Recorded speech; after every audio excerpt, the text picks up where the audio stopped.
आए एगो चुमा दा। कहाँ चाहिए? है जी। ऑटो पे चाहिए ना, खाना खाए में गोजन हो जाई। हर संडे जो तुम मछली पकड़ने जाते हो ना, हाँ हाँ, तो क्या क्या हुआ? वो मछली आज घर आई थी, कह रही थी अंडे देने वाली है। पूरा दुनिया चांद पर चल गल, ई कहने कहे लेके जई हन। चांद पर? रे चांदो से हम तोरा के हाई लेवल पर लेके चले। बाकी एगो काम करे के पड़ी। का कही ना, हम अभी कर देम। कुछ ना, फांसी पर चढ़े के पड़ी।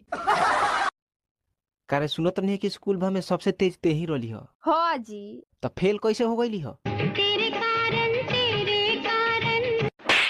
मारे के दिमाग का चोली उड़ी आ जाई। हम ये कहत नहीं रात भर बतियावे के।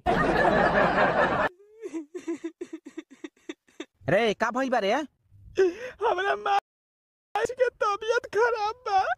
ई साला कोनो झूठाऊ के फोन करके कह दी तो लागी छाती पीट पीट रोवे। आ यही जे हमार माई पीड़ा से मरतिया, लेकिन कहियो पूछ नहीं के सकती। तो तोर माई ते पूछ।